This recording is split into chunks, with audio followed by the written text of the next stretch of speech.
What is going on, everyone? My name is Jemai McKinney, or you can just call me Juice because that is my nickname. I promised all of you guys I'm going to expand this channel this year. I'm going to do more collaborations, more interviews. I have my first official interview coming to this podcast in the next couple of days. I interviewed someone pretty special that I think you guys will probably like listening to. But either way, I'm joined today on this podcast by my dear friend, Fisk Vegas, fellow YouTuber and podcaster. If you do not know who Fisk Vegas is, be sure to look him up on YouTube. He's got a YouTube channel, where he talks about NFL and NBA related stuff. He makes a ton of YouTube content. It's great, unfiltered, truthful content. If you don't like hearing the truth, if you don't like getting the medicine that you need about your team, well, don't subscribe to his channel. But if you want to hear the truth, go subscribe to that channel. He's got a lot of great content there. Just type in Fisk Vegas to YouTube and you will find him. He also has a gaming channel, so be sure to subscribe to Fisk Vegas Gaming. Just type that into YouTube and you will find that as well.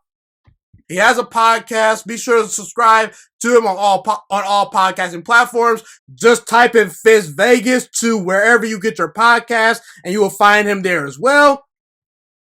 Today, me and Fisk Vegas, he is a Giants fan, by the way, so Fisk Vegas is a Giants fan. We're going to talk about all things New York Giants. We're going to go into their schedule a little bit. We're going to talk about Daniel Jones, the season the Giants had. We'll talk about Eli Manning. We'll debate Eli Manning versus Big Ben Roethlisberger. And also, we got a little Dwayne Haskins versus Daniel Jones debate. Who's going to have the better career? Who's the better quarterback right now? We'll talk about those two as well as the Redskins versus the Giants, rivalry, things of that nature. So, without further ado, I hope you guys enjoy this podcast and be sure to subscribe to Fisk Vegas and my podcast as well. This is going to be on YouTube and all podcasting platforms. And without further ado, I bring you my podcast and first ever collaboration on the Juiciest Sports Podcast with my guy Fisk Vegas. Hope you guys enjoy.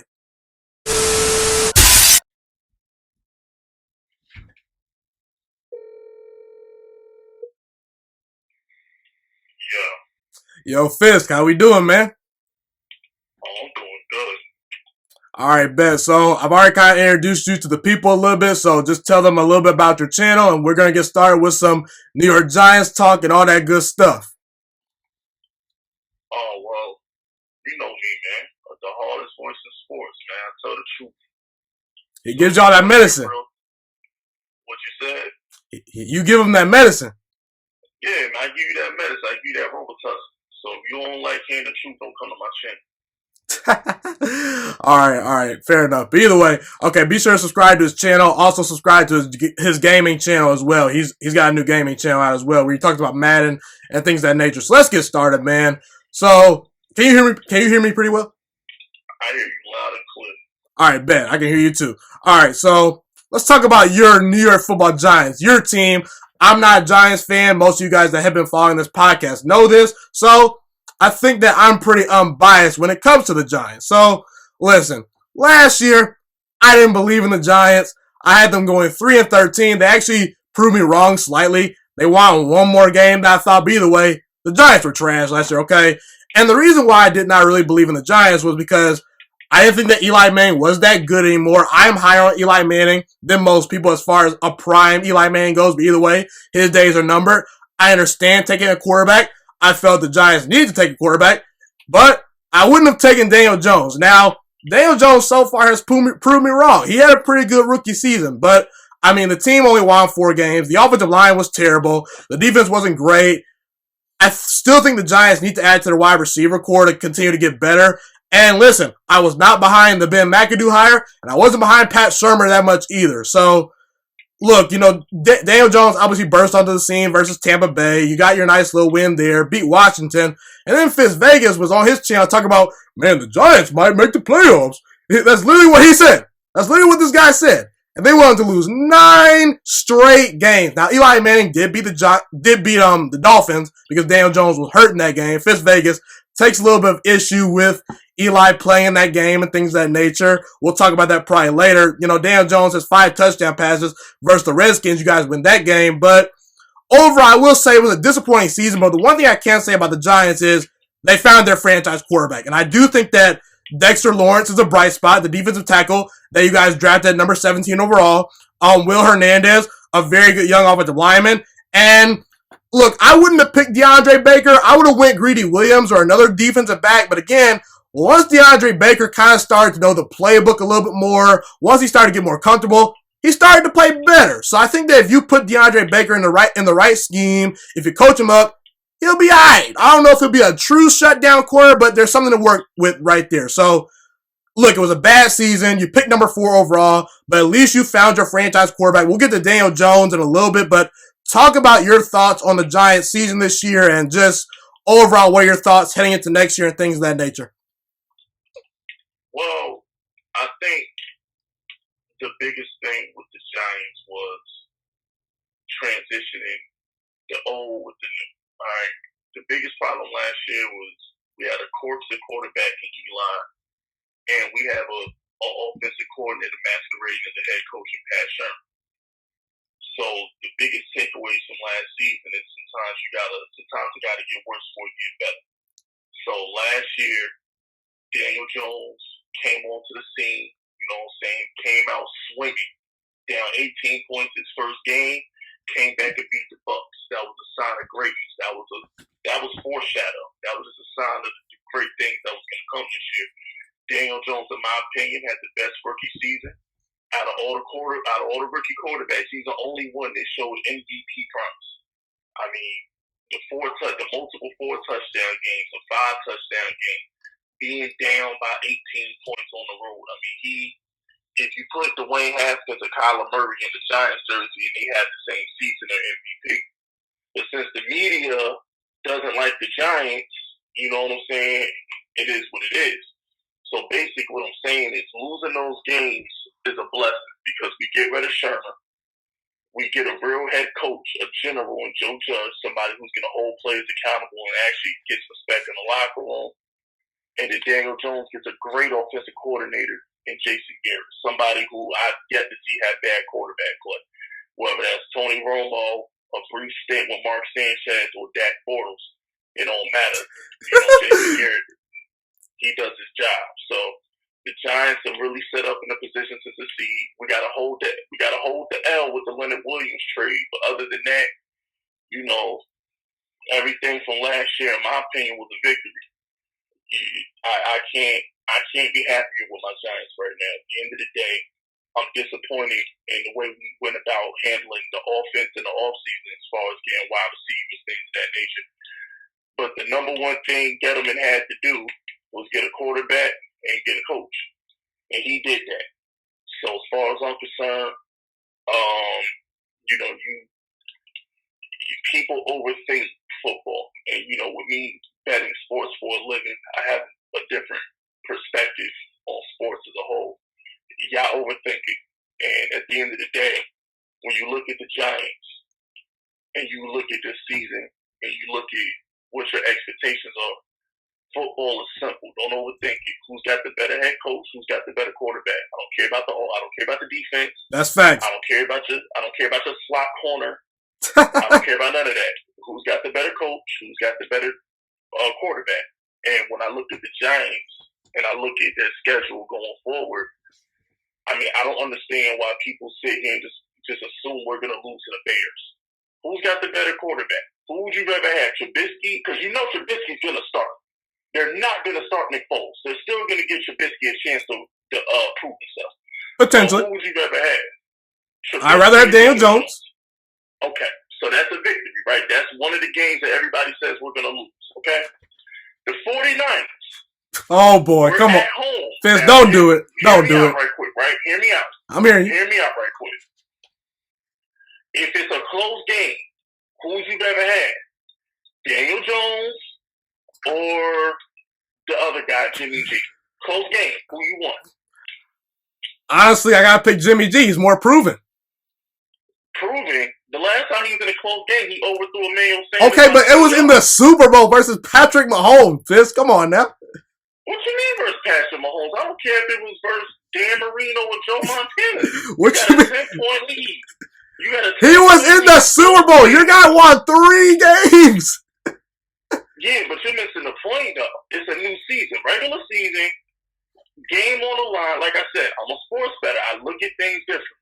So at the end of the day, if you had to put your money on it right now, in games for your life, who would you rather have? 2 minutes to go. Jimmy G, Daniel Jones. I mean, I gotta pick Jimmy G. Like I said, he's more proven. I do think that Daniel Jones has potential to be better than Jimmy G, but right now, you really don't like living, do you? Well, I guess not. I mean, I don't think you like living either. I think I'm good because at the end of the day, I know my guy not missing wide open play. He's not gonna miss somebody wide open 25 yards down the field. Well, I think that Jimmy G. Go ahead. I'm just saying, if you look at Daniel Jones highlights, you know, this thing on Twitter, right, going around talking about, well, Daniel Jones had like a 48% completion percentage down the field or whatever. Yeah, I sent you that. Right. Did you count how many of them passes he completed while being freaking hit while being hit in the pocket? This guy Daniel Jones has more highlights while being sacked than anybody. If you look at some of these 30-yard dimes he's throwing down the field, like the one against the Cardinals, his first touchdown to Darius Slayton, that damn pass versus the Bears. This guy Daniel Jones got like 2-3 defenders draped on him, throwing straight strikes. You gotta be kidding me, man. This guy Daniel Jones is a legend. All right, he makes a legend. Keep going, Fisk. Bro. That's it. You can see it. You know it when you see it, bro. That's the thing. When it comes to quarterbacks, you know it when you see it. It don't take. It's like a singer. I hate to use the saying. It's like a rapper or a singer, right? I can hear a rapper rap a whole song. I give him a 16. I give him a song, and I know if you hot or not. It don't take a rocket science to tell me if you got balls. Hey, real quick. I mean to cut you off, but I tend to agree. You know, I think that it's kind of hard to spot who's good and great. Maybe not necessarily, but either way, I think you can spot bad in the NFL pretty fast. Exactly. Josh Rosen. We saw it immediately. You know what I'm saying? Yep. So what I'm trying to say is, if you look at Daniel Jones' numbers, and I'm sitting back, I'm like, okay, look at the quarterbacks we play next year. Jimmy G, we can win that. Okay. Fisk, we can win that. Kyler Murray, we can win that. Baker Mayfield, we can win that. Like, come on. It's not like the Giants have the hardest schedule in the world. The only game that I know we're losing is the Ravens. Other than that, in Ravens and at Philly, because we never win in Philly. Other than the Ravens and at Philly, we can literally win every game on the schedule. Okay. I'm gonna discuss this schedule right here. I will say this. I don't think you're beating the 49ers, Fisk. I just don't think that that's a realistic expectation for your team. I think Daniel Jones has a bright future. We'll get to him in a little bit. We'll dive more deep in him, later in this podcast. But again, the 49ers, they have a better defensive line. They have a better offensive line. They have a pretty deep wide receiver core. George Kittle's pretty good. Very good run game. Gotta give you a loss right there. I think that honestly, as far as the NFC East teams, I know you're not going to like to hear this, Fisk, but again, I'm here to give you the medicine that you need. You've been, skipping my doctor's appointments. I'm Dr. Juice. I'll give you the medicine that you need, and I'll tell you what you need to hear. You're not sweeping through the NFC East. I agree that you're probably going to lose at Philly. I think you have potential to split with Philly just because I think this Giants team is going to be improved. I think that Saquon Barkley is one of the best running backs in football, probably the best running back in football when healthy. Daniel Jones showed a lot of promise, and again, you have some nice young players. I like what you did in the draft, but again, I think I gotta say you split with Philadelphia. I think you split with Dallas. I'm not the biggest Dak Prescott fan or Dak Bortles, as you like to call him, but again, Dallas has talent, and again, you guys were a 4-win team last year, okay? And again, I know you're not going to want to hear this, but you're not sweeping Washington, okay? Washington has one of the best. You're not sweeping Washington. You're not. Okay? You're not sweeping Washington. When's the last time Washington beat us? Answer that question. Hey, I don't remember, but either way, this year, they had a pretty good draft. I like Chase Young. Their defensive line is very good. I think that unit is going to be elite. And anytime you're elite at something in the NFL, you can win a lot of games. I really do. Hey, you can laugh all you want, but come season time, you're not sweeping the Redskins. I think that Dwayne Haskins has some promise. We'll get to him a little bit down the road, but either way, so I think that you probably go 3-3 or 4-2 in the NFCs. I think that's pretty realistic. Now, looking at Tampa Bay, I think that's probably gonna be a loss. I like Tampa Bay this year. I think they have a pretty good roster. At Seattle, potentially is a loss. At the Ravens, like you said, is a loss. I think that the 49ers, the Cowboys, the Eagles, the Buccaneers, the Redskins, and Seattle. I don't want to cut you off, but give me a number. What's your number on the Giants? Give me a number. I think that worst case scenario, they win 5 games. Best case scenario, they win 7. I'm more in the 5-win to 6-win range. Okay, now hear me out right quick. Now, let me ask you a question. Because we started off talking about quarterbacks, right? Yep. Now, let me ask you a question. Daniel Jones, Joe Burrow. I think Joe Burrow was a better prospect. I gotta go with Joe Burrow. So you rather have rookie Joe Burrow than second year Daniel Jones? I mean, you have to play the Bengals on the road. And I think that the Bengals have some talent on the outside of wide receiver. So I think that Joe Burrow is going to look pretty good, as the season goes on. Yeah. So Zach Taylor, you're sold on Zach Taylor. So you think Zach Taylor? How am I sold on Joe Judge? What's Joe Judge's resume? Better than me. He's got more pedigree than Zach Taylor. Well, Zach Taylor has been a head coach for at least 1 year, so I think that he's been through. And he was garbage. I know he was garbage, but he had trash Andy Dalton and a bad roster. The Bengals, I think, are going to be improved. Right. Okay, so basically what you're saying is Daniel Jones and Joe Judge are trash. Because if you're saying that, I don't think that Daniel Jones is trash. I think that Joe. In between. So basically what you're saying is, if you're saying that the Giants can't beat the Bengals, who are barely going to win 5 games, then we're trash. Well, I will say this. I think that what Joe Burrow is going to bring to the Bengals is sort of what Kyler Murray brought to the Arizona Cardinals last year, and what Baker Mayfield to the Cardinals last year. They won way more games than they did the previous year, and Kyler Murray won Rookie of the Year. And by the way, this whole crap about, Daniel Jones is better than Kyler Murray, you know that's not true. You know it's not true, You know what? All right, so let me just finish my Giants point right quick. Let me just Go ahead. To the Go ahead. situation. Yep. We're sweeping Washington. I don't want to hear it. We're not debating that. We're sweeping Washington. Okay. We're split with the Cowboys and Eagles. That's 4 wins in the division. So we're getting 4 wins in the division, right? That's 4 wins. Yep. I don't give a damn what you say. We're not losing to Zach Taylor and Joe Burrow. That's 5 wins. Okay. We're beating Cleveland and Arizona. Ooh. That's 7. All right, that's 7. We got both of them at home. That's 7. All right, and we're beating Trubisky. So that's 8. Maybe. So the floor is 8. All right, the floor is 8. Now, floor is 8. As far as wins like Tampa Bay and the 49ers, whatever. Okay, whatever. I'm not going to argue with you. If you want to give them if you want to say we're going to lose those, fine. Fuck, I don't care. But at the end of the day, we're getting 8. That's the floor. I don't see it, Fisk. That's the floor. I don't see it. I don't know what you smoking if you really think that Kyler Murray is going to beat the Giants next season. He beat him this past season. He didn't have to do much in that game, but he beat him this past year. This is a new, and we got a left tackle now. This is a new regime and a left tackle. And he got DeAndre Hopkins. Damn it, they had prime Randy Moss. At the end of the day, they have no offensive line. They drafted Isaiah Simmons instead of an offensive tackle. They needed an offensive tackle. This dude, Kyler Murray, is going to get slaughtered next year. By your pass rush. Who is your pass rushers that Kyler Murray should be scared of? Marcus Golden, Kyler Fackrell? Do you even need a great pass rush to hit Kyler Murray with that trash offensive line? Do you even need a good pass rush to hit Kyler Murray? Hey, Kyler Murray is one of the most mobile quarterbacks in football. He can shake and bake, man. You can't touch Kyler Murray. Kyler Murray is a real G, man. He ain't Lamar Jackson, bro. Stop. He's not Lamar Jackson yet. All right, so he's never going to be Lamar Jackson.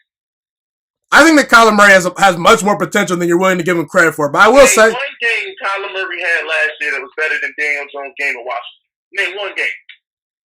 I mean, that's one game. You can talk about. One game he had better than the 18-point comeback in Tampa.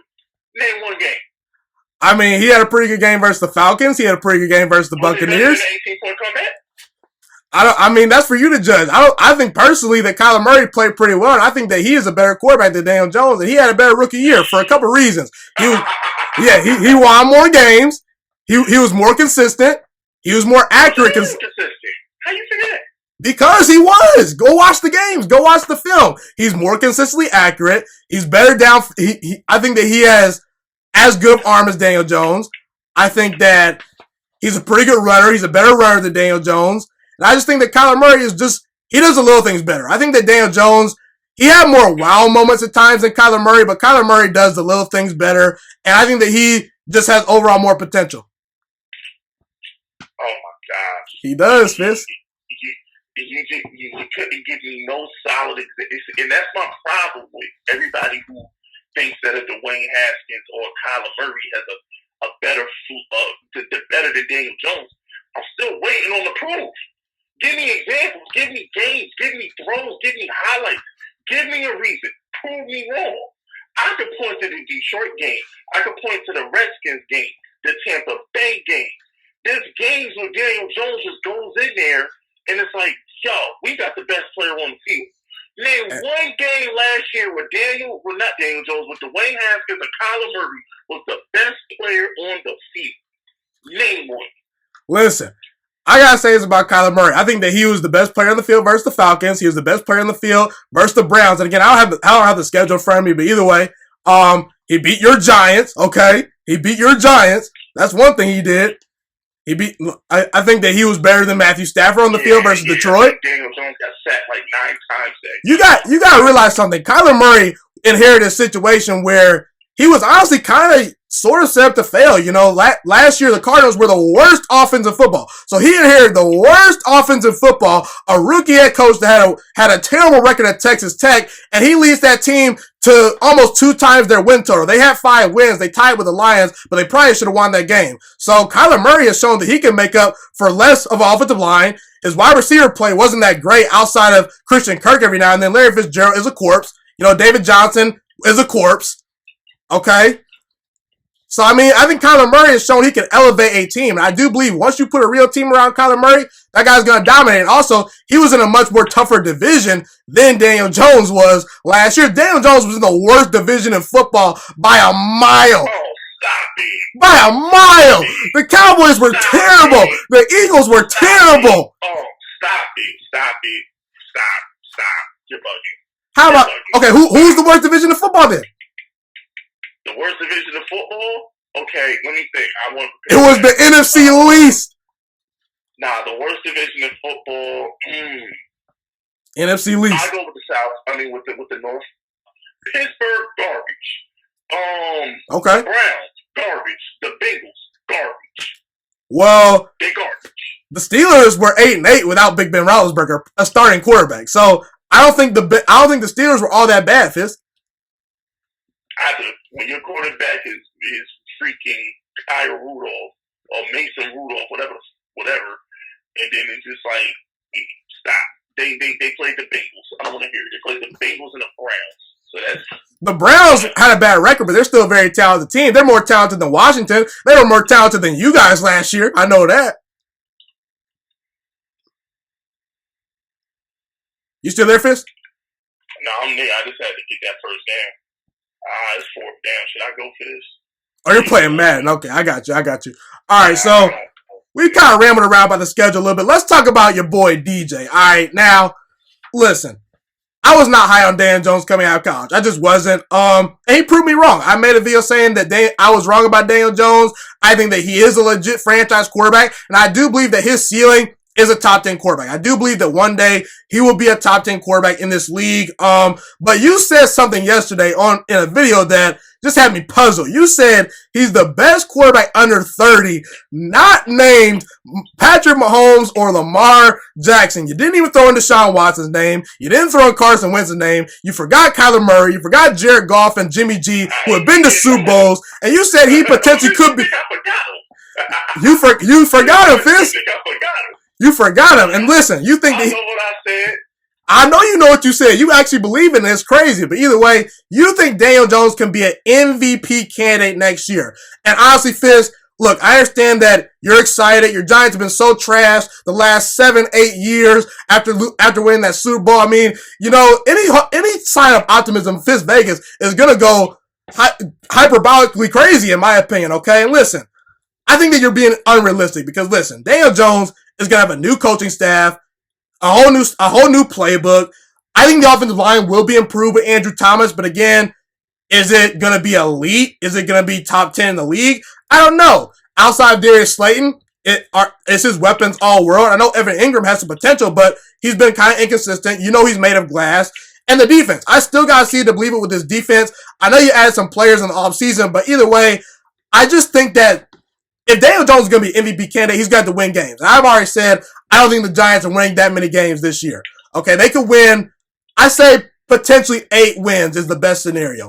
I would think 6 wins, 7 wins is about realistic, maybe, okay? But I will say this about Daniel Jones. At Duke, he elevated a bad team. That Duke team was just not that good. I think that I kind of overlooked that because what you... a bad Giants team too. I agree. The Giants did not have a great roster last year. He as an individual played pretty well despite what he had around him. But either way, I can't say this about Daniel Jones. He's a very good athlete. He was coached by Dave Cutcliffe at Duke. So look, what Daniel Jones showed me was that he had pretty good coaching in college because he came in this year. He had 3 years under his belt.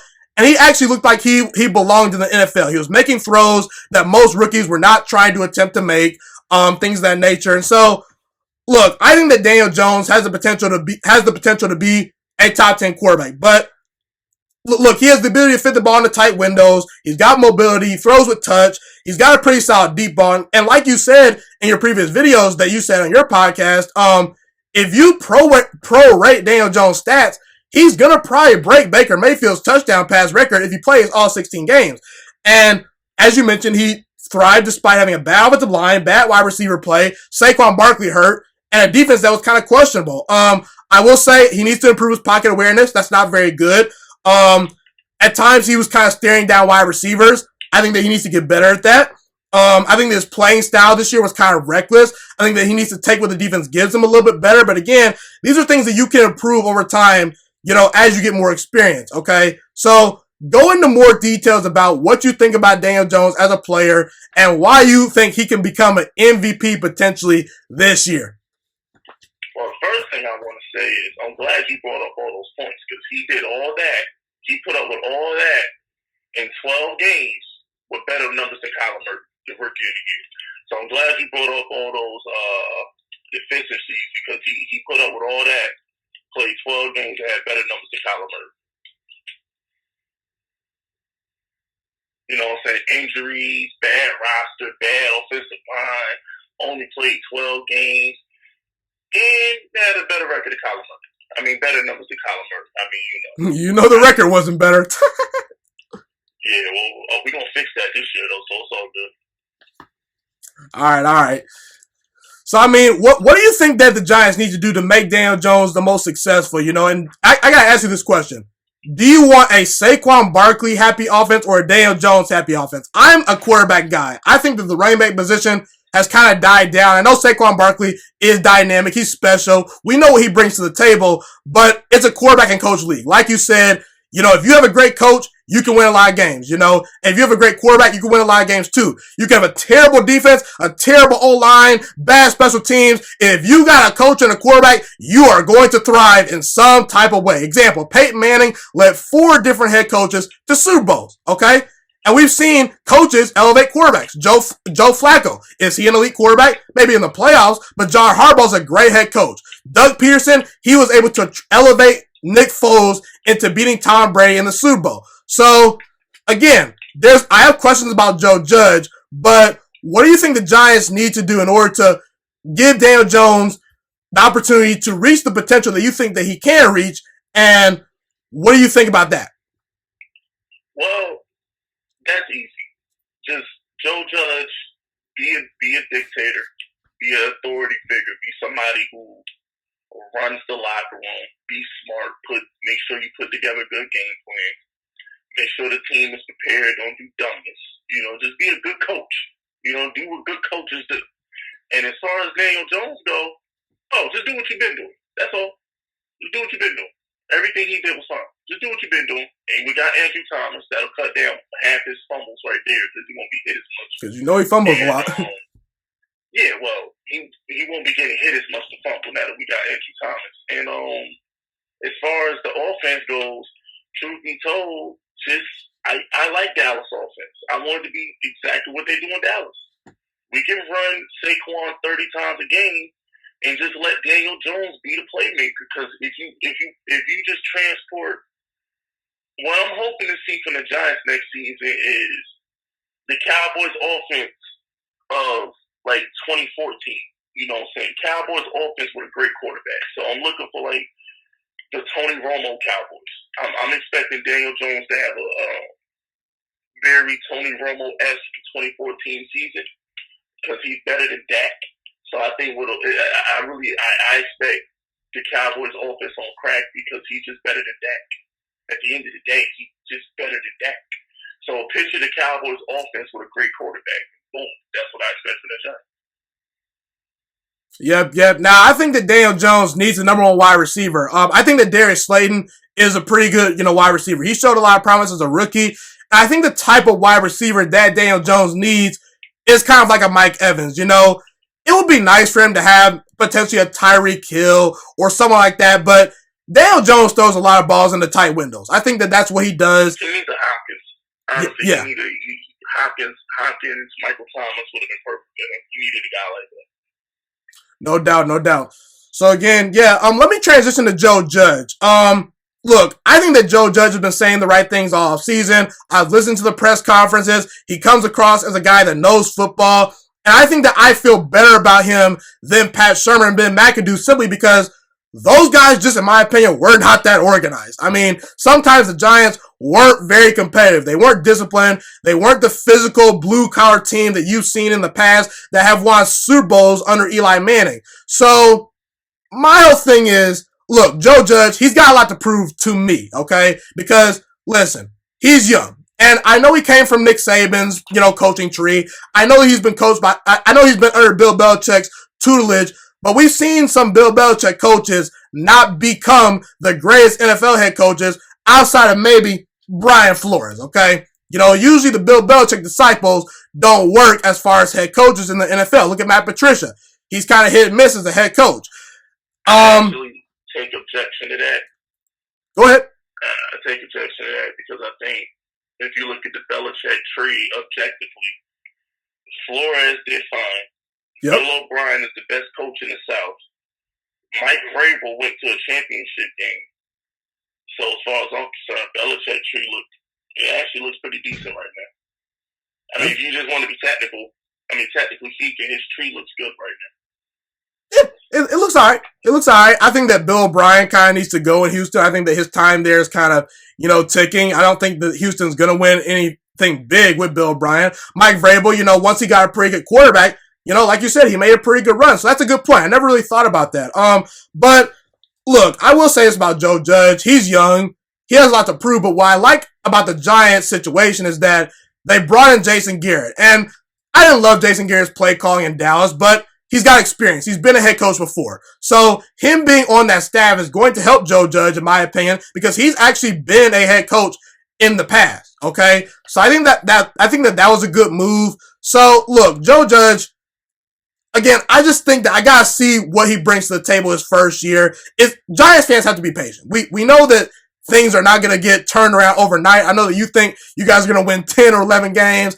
I don't see it. I think that you're about a year or two away from that. Ask you a question. What's up? You triggered. You really triggered. What's up? I get it. Because people with quarterbacks don't have to be patient. I don't hear people saying, "Oh, the Cardinals need to be patient." I didn't hear people with the Eagles saying, "Oh, they need to be patient." When you have a quarterback, you don't need to be patient. At the end of the day, I feel like I have a top 10 quarterback. We better win 8 to 10 games. If the Giants don't win 8 to 10 games, I won't be pissed. There's no excuses. I don't want to hear it. There's no patience. Well, I don't think defense. We got the best running back in football. We spent our first pick on a tackle. I don't want to hear it. Get it done. I don't want to hear this patience. No, get it done. We spent all that money on free agents. If you add Leonard Williams, we spent a fortune on free agencies on defense. Because Leonard Williams technically counts as a free agent acquisition because we franchise tagged him for $16 million. True. So realistically speaking, we spent all that money on defense, and then we spent the whole draft on an offensive line.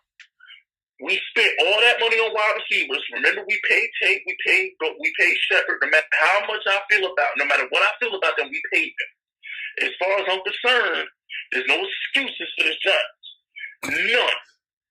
Zero. If we don't win 8 to 10 games, heads are gonna roll, and I'm gonna be pissed. Bottom line, we got a great quarterback. We got Saquon. I don't want to hear it. 8 to 10 wins. Shut up. Everybody in New York, every Giants fan talk about some, oh, we need to be patient, or we're going to win 5 games. Shut the hell up. Either you have confidence in the team or you don't. All right? Because if you believe in Daniel Jones, 8 games is the floor. If you don't believe in Daniel Jones, then we're going to win 2 games. There's no in between. Either the kid is good or he's not. You're going to sink or swim. You've seen the schedule. You're going to sink or swim. So either don't sit here and tell me this guy's good enough to beat Carson Wentz, or he's good enough to get a win versus Pittsburgh or whatever the hell, but then tell me, oh, well, we're going to lose to a team like the Browns, or we don't have no chance to get the Seahawks. No. People, use common sense. If there's one thing I learned as a bettor, gambling for the last 10 years of my life for a living, there's one lesson I learned, is do not be prisoner of the moment. Be consistent. If you believe something on Monday, don't disbelieve it on Sunday because Tuesday, Wednesday, Thursday, Friday, and Saturday something happened. If you spend hours and hours researching something and you believe it on Monday, when Sunday comes around, don't change your mind. Give it time. So if the Giants come out here and stink up the joint in 2020, then we need to be patient. Then we rebuild.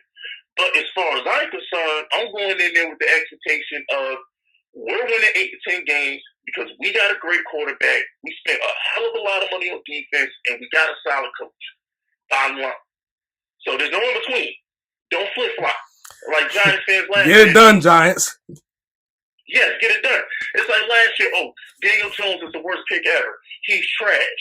We should have got Haskins. And then by like week 4, when we're blowing out Dwayne Haskins and Daniel Jones wins the second straight game, all of a sudden now everybody was, oh yeah, well we knew Daniel Jones was going to be good. Oh, we went on YouTube after we drafted him. Shut up. Because you booed him at the Yankee game 2 months later, so you still didn't believe. So at the end of the day, that's true. I just want consistency. You know what I'm saying? Like, there's no in between. I'm holding people accountable, bro. I'm holding Giants fans accountable. Either you believe in Daniel Jones or you don't. Because I got news for you. Hell is hot. Water is wet. Russell Wilson wins 8 to 10 games a fucking season. And you can't tell me that team is good. The Seahawks are garbage. He definitely elevates that team. He does. He elevates that team. So if you have a quarterback, you will win 8 to 10 games. As bad as Carson Wentz's team was, how many games did they win last year, Juice? 9. As bad as the Dak played last year, how many games did they win, Juice? 8. If you have a quarterback, you will win 8 to 10 games. So either you believe in Daniel Jones or you don't. I'm tired of Giants fans being wishy-washy. Oh, we need an offensive line. Oh, what about our slot corner? Shut the fuck up. Either believe in a quarterback or you don't. I feel. Let me get to Joe Judge a little bit more, then we'll kind of move on to something else. What do you think is different about Joe Judge as a coach? Obviously, I think that what he's going to do is he's going to be a strategist. You know, what Joe Judge talked about is that, okay, we're going to see what team we're playing. And if we need to run Saquon Barkley 30 times a game, that's what we're going to do. If we need to have Daniel Jones throw the ball 30 or 40 times, that's what we're going to do. If we need to be a ball control team this week, that's what we're going to do. I think what Joe Judge is going to bring to the Giants is a guy that can make adjustments. That's what Shermer did not do, and I don't think Ben McAdoo did that very well either. Do you agree? Yes, at the end of the day, with Shermer, well, how do I say this? I think Shermer is a good offensive coordinator, but not necessarily a great head coach. He's not one of those guys that's going to be a general of an entire team. Because the thing is, like, the team loves Sherman. See, that's the hard part about Sherman. It's like, he wasn't a good head coach, but the team loved him. McAdoo, the team hated. I think what Joe Judge brings to the equation is leadership and accountability. At the end of the day, what Joe Judge wants to do is he wants to be a tough, punch you in the face team for 60 minutes. No excuses. Everybody's being held accountable, and he wants to he's a strategist. He wants to actually. He's from the Belichick tree. He's going to do whatever it takes to win. No game plan is the same.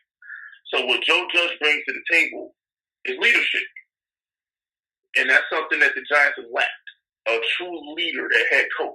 Shermer, who's running through a wall for Pat Shermer? Nobody. Who's going to throw a wall for McAdoo? Nobody. My point is that when Joe Judge go in there and deliver that hellfire and brimstone, we running through a wall. So that's what he brings. Let's talk about the Giants' offseason moves. Obviously, Marcus Golden is back on the team. Is that correct? I forget if he's back on the team. No. He's only back on the Giants if nobody signs him. So if he doesn't get signed, then he's back on the Giants. Okay, yeah, I wanted to ask about that because I wasn't quite sure. But either way, I really like the James Bradbury pickup. I really do. I think that he's one of the most underrated, really good players in the NFL. He is a number one quarterback in my opinion. So you got a potential number one corner. Blake Martinez and Kyler Fackrell from the Packers. I'm a Packers fan, so I've seen them play a lot. I think that Martinez is a little bit overrated, but again, he's better than most of the linebackers you guys have had, and he's a tackling machine at times, so I like that signing. And Kyle Fackrell, listen, that's a one-year deal. You know, he's going to play hard. He brings good effort. He's solid in the run. He's solid versus the run. He had a double-digit sack season the 1 year he started a couple years ago.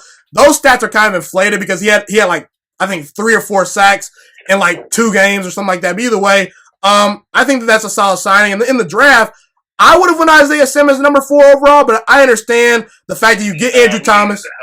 We needed the line. I understand. Daniel Jones fumbling enough as it is, bro. Yeah, your boy Daniel Jones out there fumbling. But either way, I like the Andrew Thomas pickup. I understand why the Giants went that route. I thought that Xavier McKinney was a late first round guy. He goes in the second round. I think there's some value there. Dallas should have picked him. But they took CeeDee, so. Well, I think that what Dallas did was they said, okay, you know, Dallas' defense is not going to be improved by just one pick. That's in my opinion. So I think what Dallas did is they said, okay, listen, I don't think Jerry Jones really believes in Dak Prescott that much in the first place. So he don't. I don't think he does. I really don't. So I think that he's saying we need to give Dak Prescott as much help as we can, and we're going to try to outscore people. Because honestly, how much is Xavier McKinney really going to improve that defense? Maybe slightly. I mean, I don't think he's going to vastly improve that defense. So why not go strength for strength? Why not try to become the best offensive football as opposed to improving a defense that can only get so better with McKenzie? Atlanta should have did. I don't know why Atlanta took. There's no reason Atlanta should have passed on CeeDee Lamb, especially with Julio Jones being, what is Julio Jones, 31 going on 32? Yeah, you talked about that. He's at least 30. Yeah. He's at least 30. You know what I'm saying? So it's like, you should have took CeeDee Lamb, try to score, risky in the slot, and kept it pushing. Fisk Vegas is an offensive-minded guy, guys. He's not about running the football. You know, he obviously thinks defense is important because you need a defense to, you know, win games. But I mean, Fisk wants to score points. He wants to be the Kansas City Chiefs. You said what? You just need a pass rush, bro. I told you, I built my teams like Bill Polian. When Bill Polian had the Colts, he had Peyton Manning, every offensive weapon known to man, a center and a left tackle. That's it. And then on defense, all he had was Mathis and Freeney. Whatever else happens. That's it. Yeah, I think that, honestly, the way I want to try to build my team is similar to how Kansas City builds their team. They have good pass rushers, like you said. Frank Clark, you know, Chris Jones. You know, if you have solid pass rushers and you score points and you have leads, you're going to win a lot of games, you know. So that's the Bill Polian team. If you look at realistically, Juice, that's the Colts. The Chiefs say nothing but the 2020 version of the Colts. Because keep game. You got Mahomes, and you got two offensive linemen. They got the right tackle and I can't even pronounce his name anyway. They got a right tackle, and they got a decent players around that right tackle. They don't, you know, they got an all-world right tackle, and they just got decent players around the rest of the offensive line, right? Yep. You got Mahomes, Hardman, Tyreek Hill, Sammy Watkins, Travis Kelce. And what did they have on defense? Pass rush. Chris Jones, Frank Clark. They brought in Terrell Suggs as veteran leadership, and that's it. We're gonna put up points. The Honey Badger too. Give Honey Badger a little bit of respect. Give him a little bit of respect. Oh no, yeah, they had Honey Badger, but he wasn't like some max contract. You know, he wasn't like a, you know, he's not Darrelle Revis. Yeah, they're not paying him. You know what I'm saying? He's Yeah. a good pickup, but they're not paying him.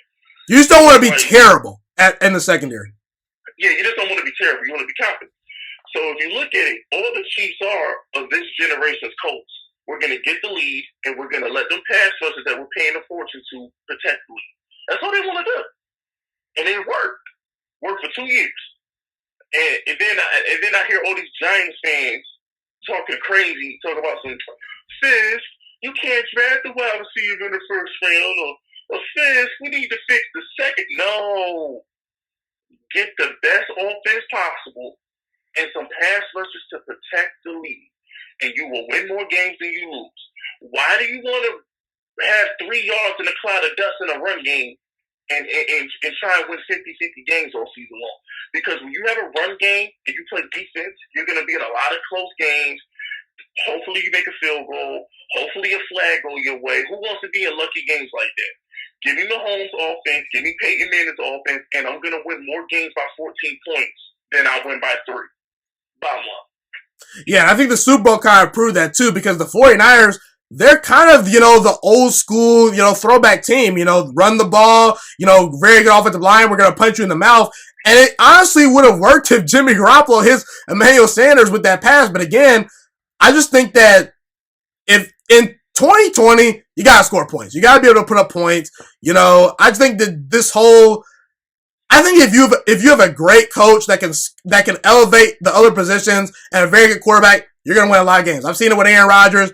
As you said, you hope Daniel Jones is the guy that can be that for the Giants to elevate the team and win a bunch of games despite not having the best stuff around him.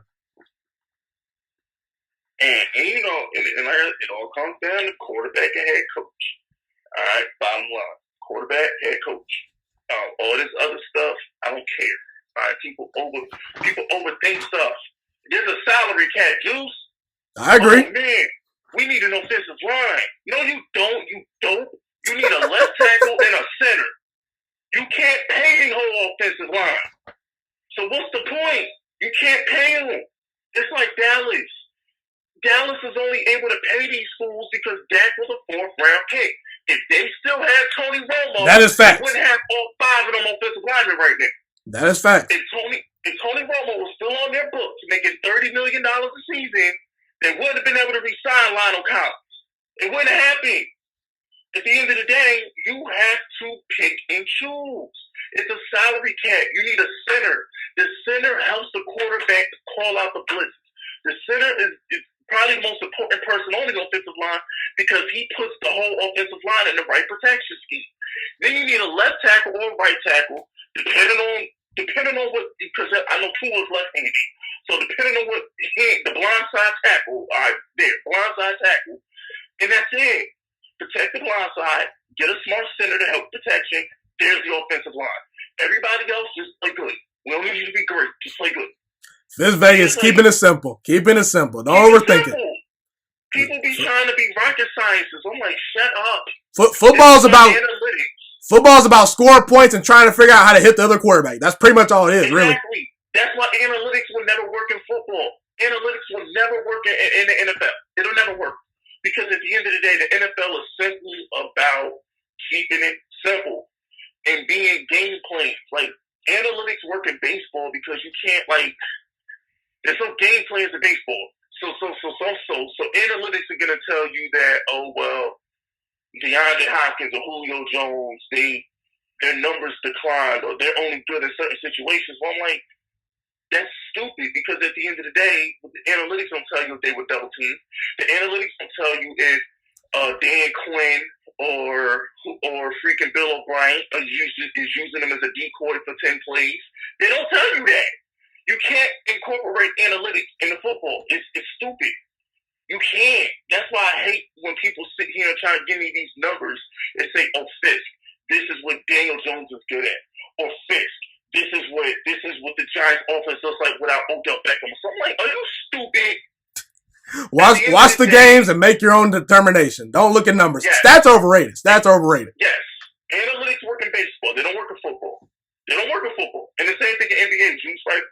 I think think in the NBA, analytics are overrated too. You know why analytics are overrated in the NBA? People say, really quickly, I don't mean to cut you off, but people say the mid-range jump shot is a bad shot. I mean, are you kidding me? Really? But Jordan the GOAT, though. But Jordan Thank you. So the Kevin Durant, Kawhi Leonard. Yes. Yeah, so Kevin Durant, so my whole thing is the mid-range jump shot is terrible, but y'all calling Jordan the GOAT. I'm confused. Yeah, look at the Houston Rockets. They're all about analytics, and when they can't hit three-pointers, they lose. They lose. You need an in-between guy. Yeah, really quickly, football, I'm just going to say is one last thing, then we'll move on to some Eli Manning talk. My thing about football is don't be terrible in a certain area. Just be competent in a lot of areas. Look at the Patriots. They're never terrible in an area. They never have a terrible run defense. It's always competent. The Patriots never have arguably the best overall overwhelming team unless you're the 2007 Patriots, okay? They're just solid in every area. They don't beat themselves. So that's all I got to say about that.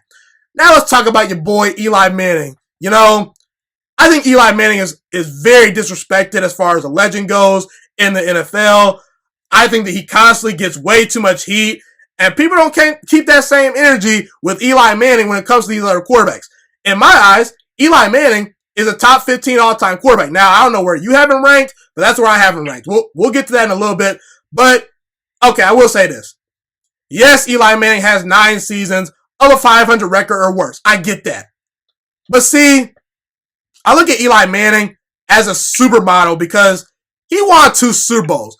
When you win 2 Super Bowls as a starting quarterback in the NFL and you're the guy, meaning you win those MVPs, I don't care what else you really do. Okay, now the one knock I have against Eli Manning is that he never was the guy. He never got a single MVP vote. So Eli Manning at his best, he's not Aaron Rodgers. He's not Peyton Manning. But I will say, he's got 2 Super Bowl MVPs. Aaron Rodgers can't say that. Peyton Manning can't say that. Peyton Manning won 2 Super Bowls, but didn't win 2 Super Bowl MVPs. Drew Brees can't say that. Brett Favre can't say that. And I just think that Eli Manning at his peak may have not been this all-time great guy, but when it came time for the playoffs, I gotta say, I think that he's a top 3 playoff performer of all time behind Tom Brady and Joe Montana because, let's be real, people don't want to dive into the numbers. They just look at the surface of things. Those Giants teams that won those Super Bowls were honestly not all-time teams, okay? Where was Eli Manning's elite running back? You can't find it. Where was his elite offensive line? You can't find it. Where was, the people say that defense was the 85 Bears. Okay, outside of the pass rushers, Michael Strahan and JPP and Justin Tuck, who were the quarterbacks? Who were the linebackers? It's not an all-time defense. So Eli Manning has elevated bad teams to Super Bowl status. And while he may not win you a bunch of games in the regular season all the time, when it comes time for the playoffs, he gets busy. What are your thoughts? Well, here's the thing. Eli Manning is very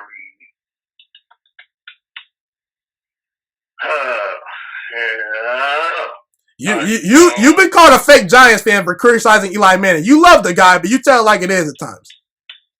Okay, here's the deal. And I've said this 50,000 times already when it comes to Daniel Jones. The reason why I'm so confident in the Giants is because I have Daniel Jones a quarterback. Okay. I've been a Giants fan since 2000. That's 20 years now. All right. It's 20 years. Okay. I've yet to know what it's like to have a quarterback who I feel like we're going to win a game because of him. All right. Now, Daniel Jones, I feel like we're going to win games because he's great. He's going to make plays. He's going to make winning plays on a regular basis. This is what he's going to do. Now, the thing with Eli Manning is you never knew what you were going to get from him week to week. It was a mystery. Who the hell knew? The only time you felt comfortable with Eli Manning was in the playoffs.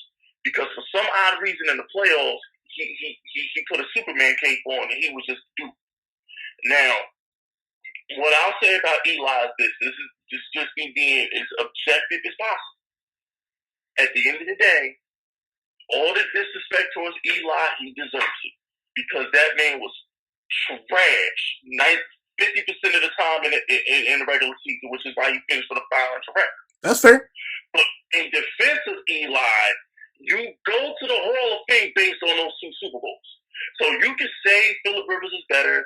You can say Big Ben is better. All that's fine. I don't care. But he's a Hall of Famer, first ballot, based on a simple fact that in the playoffs, he beat Brady twice, he beat Aaron Rodgers, and he beat Brett Favre. He also beat an MVP named Matt Ryan. So when it's all said and done, you go to the playoffs, you go to the Hall of Fame based on those 2 Super Bowl runs. That's all he needed. So you can trash the regular season. You can say he's not a Hall of Famer based on what he did in the regular season. I'm fine with that because guess what?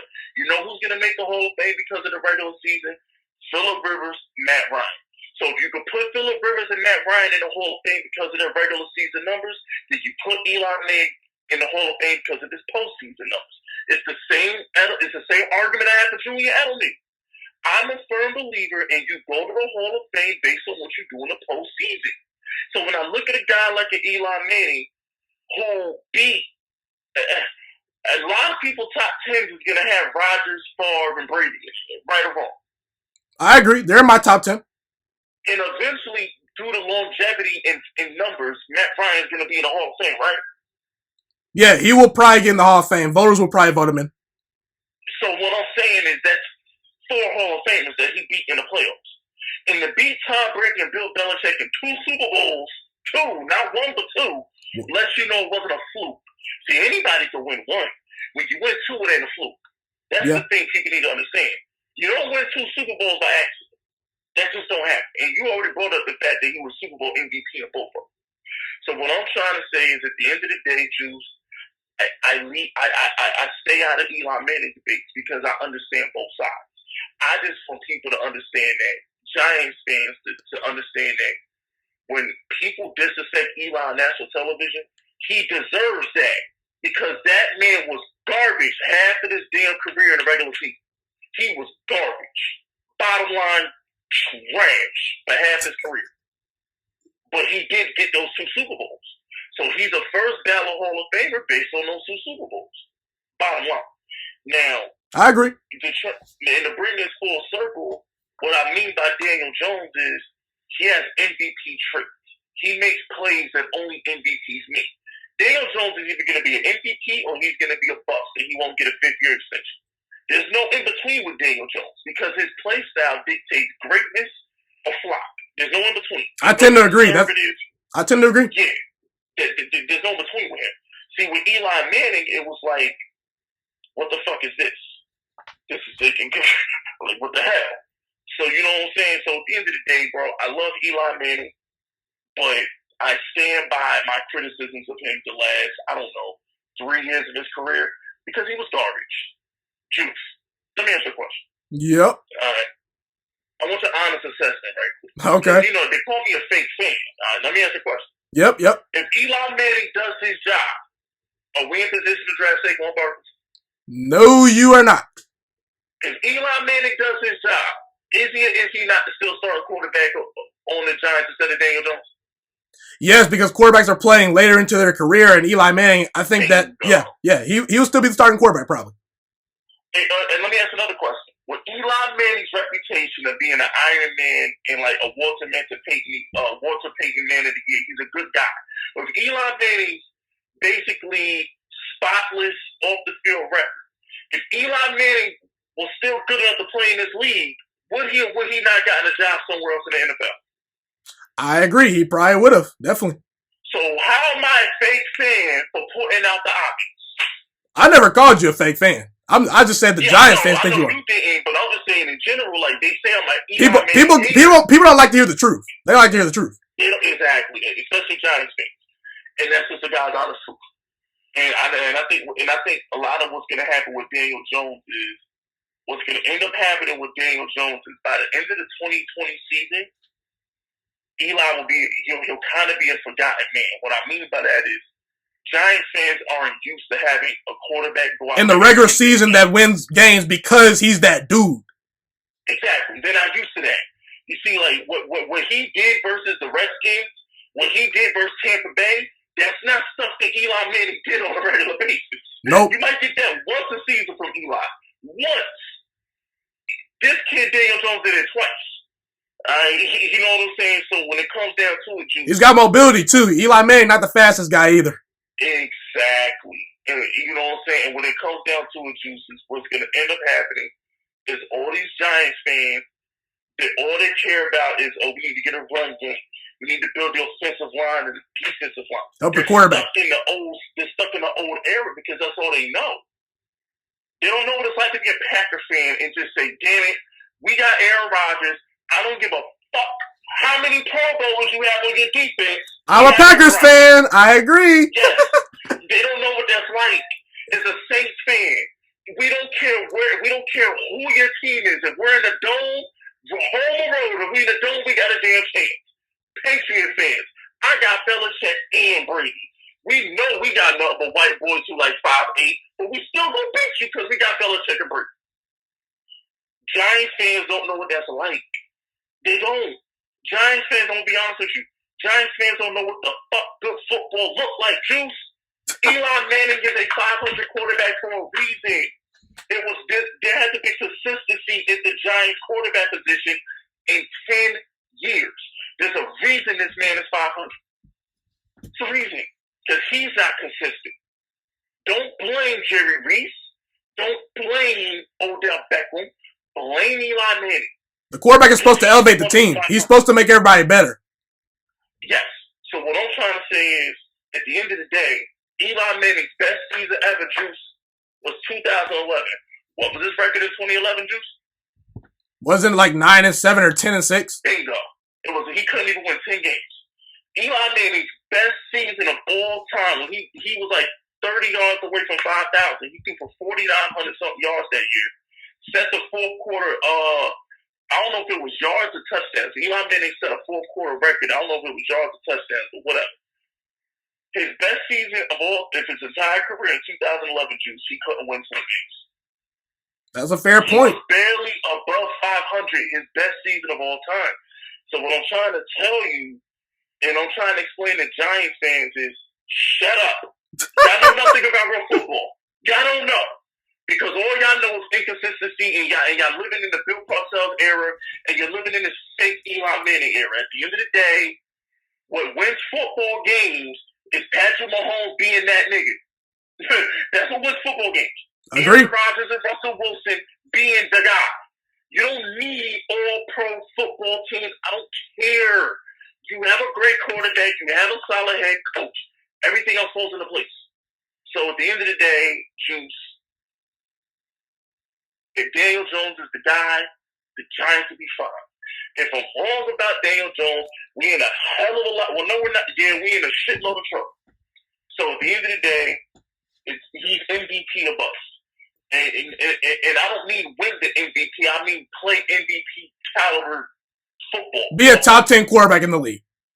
Yes. He's going to be a top 10 quarterback, or he's going to be Trubisky. No, I'll say Jay Cutler. He'll either be top 10 or he'll be Jay Cutler, because Trubisky. That's a good comparison. Jay Cutler, that's a good comparison. He'll be Jay Cutler with a good attitude, or he'll be an MVP candidate. It'll be one of them. So that's that. There's no in between. Fair enough, Fisk. Okay, so look, you obviously have given a pretty honest, fair assessment of Eli Manning, but I think that one thing that we personally both can agree on is that if we're starting a team, we would probably take Eli Manning over Big Ben. Are you still on that? Are you still on that train? Well, all right. Here's the deal. Here's what I'm gonna say. All right, I'm gonna say this, and I'm gonna be as fair as possible. Go ahead. If I'm the GM of a team, and I get to build the team myself, I would probably take Eli. I'll take Eli over Ben. But if you said we're just gonna, but if you said I need to win 10 games or I'm getting fired, I'm gonna take Big Ben. If you said, okay, you got a couple years to win a Super Bowl, build a team, pick a quarterback, give me Eli, because I feel like I can build around Eli better, and I know if I just get that dude to the playoffs, I got a chance. But if you said win 10 games and you fire, give me Big Ben. So that's a hard question. It's a very hard question. Yeah, let me get my shot at this. The reason why I'm gonna put Eli, I think it's very close. I really do think it's very close. I'm not gonna even argue with you that much if you think Big Ben is over Eli, because the guy's won 2 rings. He's top 10 in yards, top 10 in touchdowns, all that good stuff. But the things that I think that make Eli just a little bit better than Big Ben Roethlisberger is three things, okay? Number one, durability. Okay? I don't know if I'm not a big numbers guy, Fisk. Same with you. We think both think stats are overrated. But here's a very interesting stat that I found the other day. Big Ben has only played a full season 4 times in 16 years playing in the NFL. So 12 of his seasons, he found a way to miss a game somehow. Now, a couple of those seasons, he played 15 games, 14 games, but either way, somehow, some way, Big Ben's going to have a nagging injury. Somehow, some way, there's going to be drama. Never happened with Eli. He was always durable. He was always ready to play. He may not have been the most talented guy, but he was available to play, okay? I think that durability matters. Leadership. Big Ben Roethlisberger is not the most likable guy. He's not, okay? One quarterback has a radio station in local Pittsburgh, okay, and airs out their teammates after games. That's literally what Big Ben Roethlisberger did a couple years ago. He had his own radio station. Now, he got rid of that thing because he realized that it's not the best idea, but he literally went on radio stations and criticized his teammates for running the wrong routes, and people act like it didn't happen. I mean, are we just going to push that under the rug? I don't get it. And, you know, he's had the beef with Antonio Brown. You know, he's raped women in the past. I mean, there's some baggage with Big Ben. That doesn't work with all these franchises. See, he plays for the Steelers. They're well run, so they're going to cover up those things. In other organizations, that's a problem. And the final thing, really the biggest reason, because honestly, if you're talented, I can deal with some baggage. I think that Eli did more with less. As you said, if I'm going to get fired the next day, if I need a quarterback, I'm probably taking Big Ben Roethlisberger because I know what I'm getting. Eli is not as consistent and not as talented as Big Ben. But if I can build my team, I'm taking Eli Manning for this reason. Okay? Big Ben has no Super Bowl MVP, so what does that tell you? He wasn't always the driving forces of his team. He should have been Super Bowl MVP in the second one. There's very few things I defend Big Ben on because I think he is one of the most overrated quarterbacks of my lifetime. But, because, like, Aaron Rodgers isn't overrated. Aaron Rodgers is a disappointment. Aaron Rodgers is like a disappointing child. All right, it's depressing. Aaron Rodgers is disappointing. Big Ben is overrated. So I'm not going to defend Big Ben for so much, but that throw that he made to Santonio Holmes was pretty nice. That throw he made to Santonio Holmes was great. Either way, he should have been MVP. Okay, but let's just talk about the one Super Bowl that we obviously think he did not deserve to get MVP, because I was actually surprised that he doesn't have a Super Bowl MVP. So I tend to agree that he should have gotten that MVP in that second Super Bowl. But the first Super Bowl, the worst passer rating in Super Bowl history, how much credit can I give you? See, Big Ben Roethlisberger is the definition of the worker that does their job. But do they really go above and beyond? See, with the teams that Big Ben... He's mixed. He do enough not to get fired. Exactly. He do enough not to get fired. He do enough not to get fired. Yeah. That's kind of what I'm getting at. Because, see, with the teams that Big Ben has had, I'm not surprised that he's won 2 Super Bowls. I'm not trying to discredit him because he's a great quarterback. He was a top 5 quarterback in his prime. Eli Manning was a top 5 quarterback maybe once or twice throughout his entire career for a season. Yeah, I agree. So, I mean, my whole thing is, I just don't think that Big Ben Roethlisberger, I think that he could have did more in Pittsburgh. I think that he's slightly underachieved in Pittsburgh. He's won 2 Super Bowls, which is great. Slightly? Are you kidding me? This whole decade was a disappointment to him. You got the best running back and best wide receiver in the entire league. You can't go to a Super Bowl? Like, nah. He's very, very, very underachieved. Very overrated. When it's been Big Ben's team, when it has been Big Ben's team, when he's been the driving force, he hasn't gotten a ring. Notice how when he was, he had all those elite defenses, and then, when he faces Aaron Rodgers in the Super Bowl, for one, he avoided Tom Brady, okay? We know that Big Ben Roethlisberger cannot beat Tom Brady. That's one thing about Philip Rivers and Big Ben Roethlisberger that I will say is that they can't beat Tom Brady. Eli Manning can. Eli Manning's a better playoff quarterback than both of them, no doubt. You want the Super Bowl, you take Eli. But if your job depends on it, if you want to keep cashing them checks, you better take Big Ben. Yeah, I mean, I agree. I mean, Big Ben, he's lost to some quarterbacks. So I'm like, what are you doing? David Gerard, Tebow. Now, Eli Manning ain't losing no games. At the end of the day, if you want to win a Super Bowl, you take Eli Manning. If the whole goal is, if I guarantee my job for 5 years, if you guarantee me 5 years, I'll take Eli Manning. If I'm on a hot seat and I have to win 10 games, you don't want Eli Manning. Yes, I'm not want Eli Manning. I think Eli Manning only won 10 games 3 times. No, he won. He had 2. He went 10-6 the first Super Bowl year. I think he was 11-5. No, let me see. 1, 2, 3. 4 times tops. I want to say he had an 11-5 season with Coughlin, and he had a 10-6 season with Coughlin. I know he went 11-5 with McAdoo. I think there was one other. So 3, maybe 4 years out of 16, 17 seasons as a quarterback. So the guy starts for 16, 17 years, and all Eli Manning, he only had 3 10-win seasons. So at the end of the day, damn man, if I want to keep my job, I'll take Big Ben. But if I want to win a Super Bowl, give me the guy that can beat Tom Brady. Give me the guy that can beat Aaron Rodgers and Brett Favre. Give me that guy. I tend to agree, and the statistics are pretty close. You know, Eli actually is a little bit better in yards, completions, and touchdown passes right now. He's a little bit higher than Big Ben. I expect Big Ben to pass him this year, but the statistics are pretty close. The stats aren't close. They're not close. Let me tell you why they're not close. The interceptions? No. Eli Manning put those stats up with nowhere near as much talent as Big Ben. Thank you. The fact that Big Ben does not have more yards and shit than Eli is fascinating.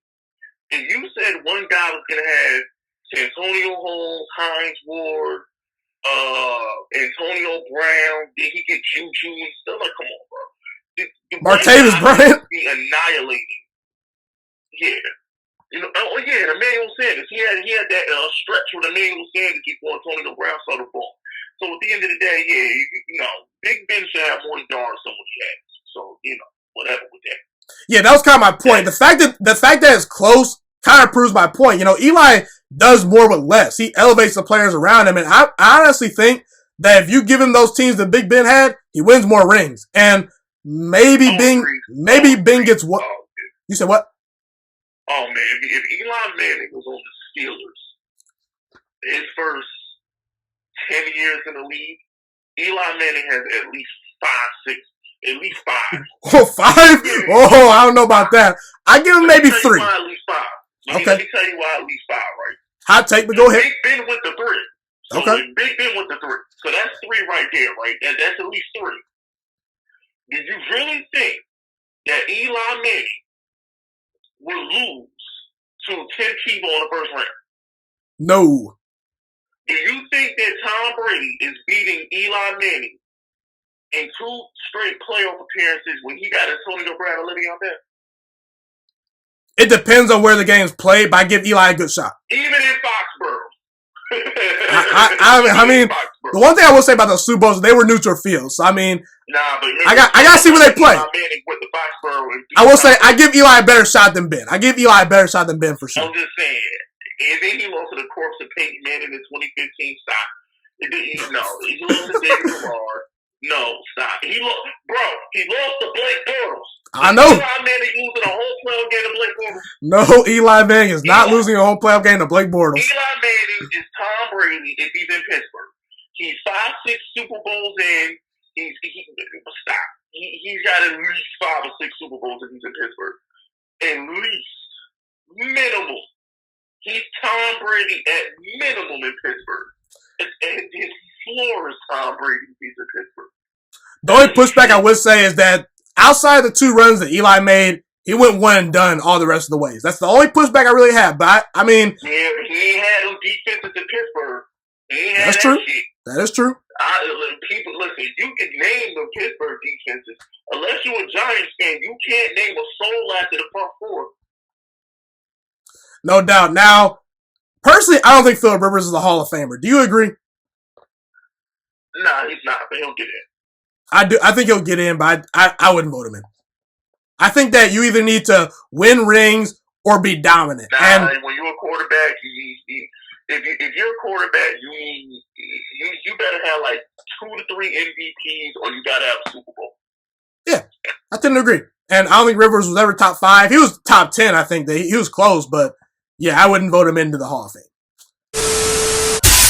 All right, Fisk. Let's talk about my boy Dwayne Haskins and your boy Daniel Jones. Now, I'm going to say this right now.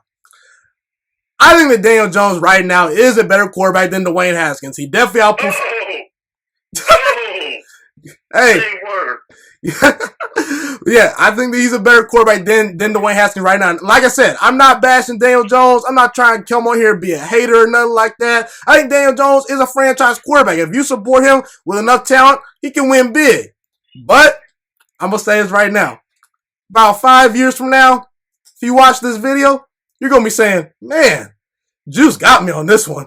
Because Dwayne Haskins will become a better quarterback than Daniel Jones, and he's going to have a better career than Daniel Jones, and I'm going to tell you why, okay? There we go. Listen, Dwayne Haskins has more potential than Daniel Jones. He's got a better arm, is stronger, and he was a better player in college. And listen, Daniel Jones' pocket awareness is terrible. Dwayne Haskins, way better pocket awareness. He plays similar to, I would say, Big Ben. You know, we talked about Big Ben. We said we'd rather have Eli Manning over Big Ben Roethlisberger. But again, we realized that Big Ben is one of the 15 best quarterbacks to ever play. And Big Ben won 2 Super Bowls.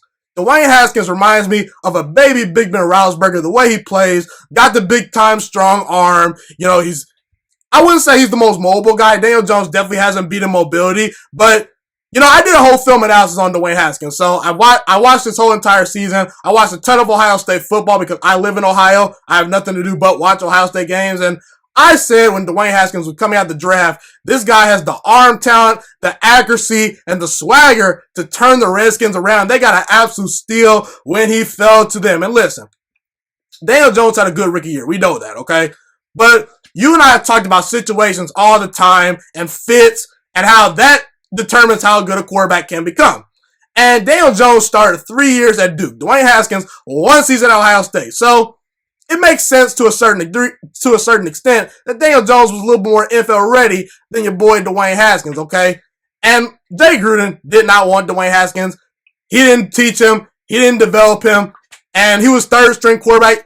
Daniel Jones, you can speak to this, Fizz. They gave Daniel Jones as many opportunities to potentially become a good quarterback. They gave him the preseason reps. They gave him first team reps in practice. Haskins never had those things. And listen, this is not the first time that a quarterback has struggled in their rookie season. We saw Peyton Manning, terrible his rookie year. Troy Aikman, terrible his rookie year. Okay, we saw Steve Young, terrible his rookie year. Jared Goff a couple years ago looked awful under Jeff Fisher. He gets a better head coach. And what do you know? Jared Goff goes to a Super Bowl. And Dwayne Haskins is more talented than Jared Goff, not trying to hear it, all right? So, my whole thing is, I think that right now, Daniel Jones is a better quarterback than Haskins. And I think that Daniel Jones is going to be very good. But long term, my bet's on Dwayne Haskins. And let's get this narrative out there that Dwayne Haskins can play football. You know, once he, got some actual real coaching by Bill Callahan, who actually cared about him, he looked alright out there, okay? He looked alright, And actually, the final 3 weeks of the season, he had the best pass rating in football behind only one Drew Brees. So, what do you got to say to that, Fist? I think that long term, I got to take Haskins, and honestly, I think that he's in a pretty good situation with Ron Rivera. There's been some talk about his maturity issues and things of that nature. Ron Rivera, Coach Cam Newton obviously went to a Super Bowl with Cam Newton, and I'm not saying that Dwayne Haskins is as talented as Cam Newton because he's not. But I think that Dwayne Haskins can become a darn good quarterback. Just give him time to develop. The guy was a baby. It was kind of raw last year. Wasn't in the best situation. What are your thoughts? I know you're not a big Haskins fan. You actually did not want the Giants to draft Dwayne Haskins in the first place. You were happy about the Daniel Jones pick. I buried the Daniel Jones pick. So what are your thoughts? Test. Poor grasshopper. You have a lot to learn. Man, you have a lot to learn. You got a lot to learn. Okay. Tell me what's good. Let me explain you how NFL works, okay? All right. The NFL is about stability.